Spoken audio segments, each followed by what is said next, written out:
All right, first off, we're talking about Japanese Playboys.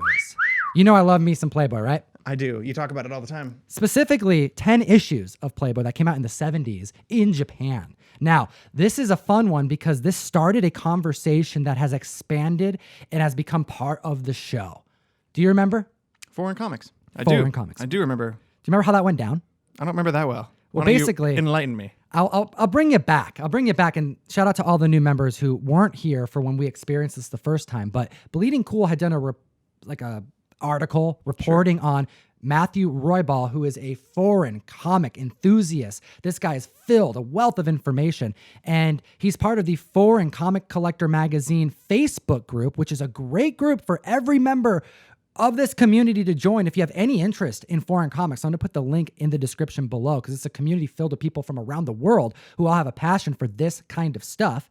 And Matthew, he got published on Bleeding Cool, but they inaccurately cited his article. I remember that. So what happened is he had an issue of 39 of the Japanese Playboy, and Bleeding Cool thought that that was the first comic appearance of Spider-Man in an official Marvel capacity in Japan being featured.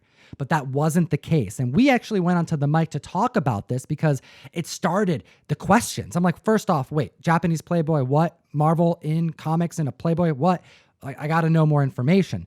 And what we found out as like new foreign collectors and learning about this stuff is that in Japan, they had an opportunity to team up with Marvel. Because at the time, Marvel was in a constant state of about to go out of business, right? Right. Selling comics has not gotten easier over time, right? You have to get creative. And one of the ways is that they would sell IPs all over the place, their intellectual properties, specifically to other countries to try to get their communities into American superheroes. Hey, it's selling out here in the States.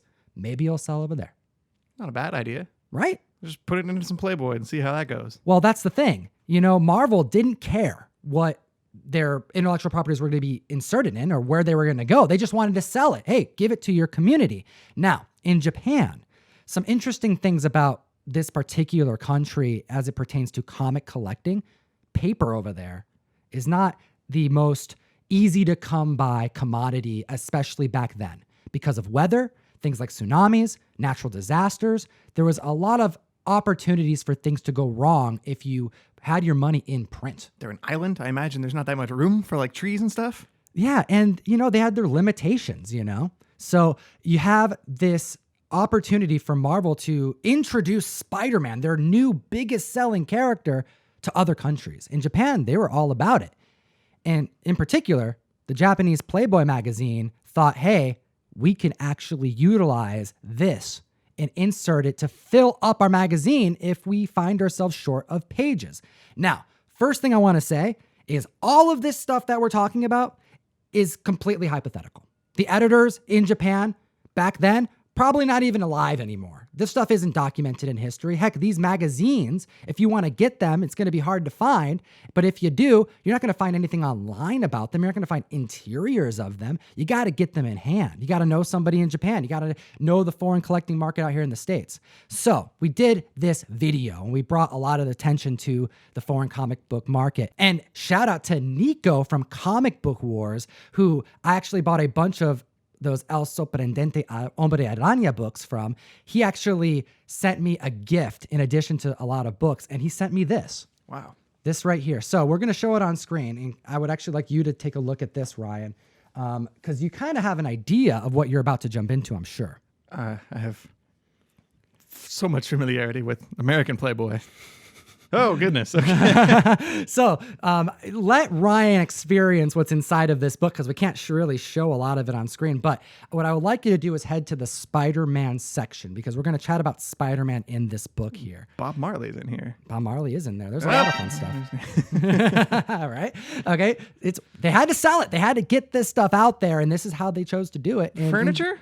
Yeah, everything, man. There's furniture advertisements in here? Dude, there's a lot more than that. But let's actually take it back to the 70s when this was originally printed. So what you're going to find in these issues are a short 4 pages in each one of these comics. Now, I was able to validate a few of them that only have 4 until I see others in hand. I can't say for all 10 there's only 4, but it's very likely that it is. It's backwards, so you're going to want to start the other way. There we go. So this insert is actually of Amazing Spider-Man issue number 48. And it's a classic Vulture story done by both Stan Lee and not the person that is listed on that page. Larry Lieber. Yeah, he didn't do the pencils here. So this is actually our first sign of something screwy going on. So now that I have this in hand, I can actually do some dissecting, some research. Like, what did they do? The first thing that I'm seeing is that they printed all of these in this magazine on newspaper. And what you're going to find in here for the examples that we can show on screen is a bunch of newspaper paper in there. Right. But there's also photographic paper that you would find in like a magazine, correct? Oh, yeah. So how do they feel? They feel a little different, yeah? These feel newspapery. That is exactly what it is. That's what it feels like. And then no, I don't want to lose my spot because it took me forever to find this comic. It's only 4 pages. Not that big. Mostly newspaper, but then the more Playboy sections are magazine papery, like more glossy. Well, you got to have that 4-color printer if you're going to make a glossy, full photo image on the page. Now, back in the 70s, this isn't very common. And in this particular book, you can actually tell that they inserted these pages within, like, in between the newspaper. So that tells us some things. It tells us that their main printer did not have color. They likely got these pages printed, the photography, the nudity that would be found in this comic book, from a different place, a different printer. So Spider-Man was at the whims of what they had. And what they had clearly was newspaper and not a 4-color printer. It's like a 1-color printer. Can you explain what 4-color printing is? Right. So when you're in kindergarten, you learn that you can mix together blue and yellow and make green, for example. So 4-color printing is the use of just 4 colors: cyan, magenta, yellow, and black. And with all of those, they could just make everything they need.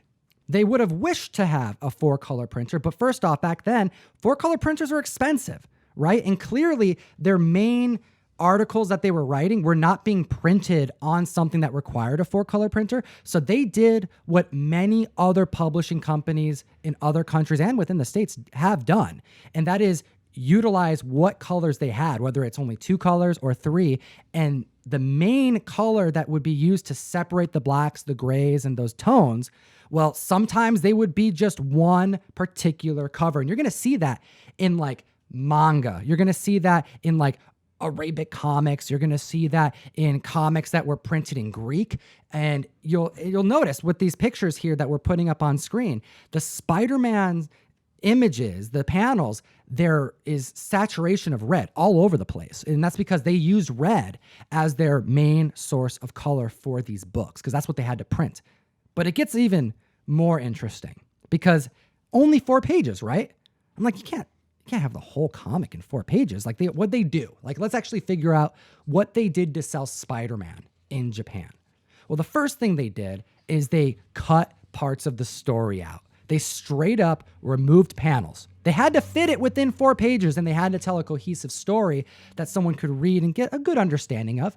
They also had issues coming out monthly, so if they had to continue the story, they had that opportunity. So in this particular example, in issue number 48, we have a Vulture story that has not just have like panels removed and rearranged. What we're seeing, not just in this magazine, but others, that they would take panels from even other issues to incorporate into these stories to just try to make them a little bit more sense based off the limitations that they had with how many pages they were going to print. If they're cutting so much out, then you're going to end up cutting stuff out that kind of makes the story work. So I guess they're just removing those panels and like saving them in a folder somewhere for later. Well, what's kind of fun with this one in particular is that in issue 48, there is a Gwen Stacy appearance. And there is no sign of Gwen Stacy. Right, she's not in here. Any of the prior issues. So you would think, based off of the panels and the position of these panels, that you would get the Gwen Stacy shots in this particular book. But those panels were actually cut out and added to the next issue in issue 39. They rearranged it just to make it make sense. This issue doesn't even have the final like fight scene sequence. You have the whole buildup of the Vulture and Spider-Man about to go out and kick some ass, and then it stops. And if you would please turn the next page to get to the spread to show the final page. When you say spread, I mean the spread. I want you to see it. like the centerfold. The centerfold. Why don't you take a look at that centerfold? So I'm turning this page. There's no Spider-Man. No, on this next one. page. That one right there. What is adjacent to the Spider-Man on the right? A naked female lady. Yes, we have, I think her name's on there too. Gemini. Here, we're going to edit this photo so we can show it on YouTube. But this right here, this 2-page spread with nudity on one end and a kid's comic on the other, that is what makes these books special, because sometimes in the foreign market, comic books were rewritten, man. They were redrawn. Like sometimes it was too mature. Sometimes the cultural translations needed to be changed. They had to get creative to make it work within their society. But in this case, because this was for adult readers, they didn't have to do that. So what we're seeing here, at least what we hypothesize, is that within these pages, they had to restructure everything just for the sake of being able to make it in print and so it would fit in this magazine. I don't think this would work in America. You don't think so? You don't think Marvel would go this route again? I don't think parents would approve of having to buy Playboys for their children to read Spider-Man. And yeah, I don't think, especially now that Disney owns Marvel, I don't think they would approve of Spider-Man being so close to such raunchy images. I completely agree with you. Let's actually take a look at issue number 32, the first time that Spider-Man was inserted into a Playboy. I don't have this copy. Eventually, I'm going to grab one. I would love to dissect it on screen for the comic fam in an edited capacity so we don't get removed from YouTube. But in issue 32, I found out some really cool information, and I want to give a big thank you to Robert Fordham. He actually reached out to me with Matthew Royball's help to give me some more information on these, because he's a collector of these issues and has a lot of them. And what he told me was fascinating. Issue number 32, for quite a long time, members of the foreign comic market thought that the pages on the inside was a unique story that was rewritten by Japanese writers. And the reason is because it's a retelling of Amazing Fantasy 15, the first appearance of Spider-Man. Right. But here's the thing, the pages aren't the same. It's a different style, it's a different story, it's different art, right? So what was thought is because these panels were all over the place, just no one recognized them, it's in Japanese, oh wow, they really went all out. Like they had to change everything. But as the foreign comic book collecting market began to form and more individuals got into this, research started to happen. And what was misunderstood is that the panels weren't being recognized, not because they were new. No, it's because they were pulling panels from all over the place. But the heart of the story, this reprint of Amazing Fantasy 15, was actually a black and white magazine that came out in the States, Spectacular Spider-Man, the magazine. And in the backup story, there is a retelling of the Peter Parker origin story told by Stan Lee. So what they did is they found that, inserted it in the Japanese Playboy, and then just mixed stuff in, added some things different, rearranged some stuff, and released it.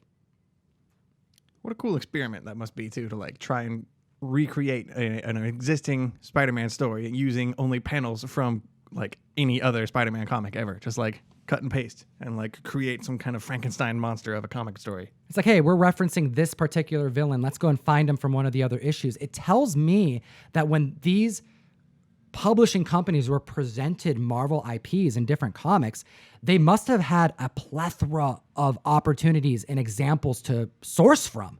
I mean, why else would they just go all over the place? Hey, let's find the Spectacular magazine. Hey, let's get ASM 48. And let's actually tell the rest of the story in the next one.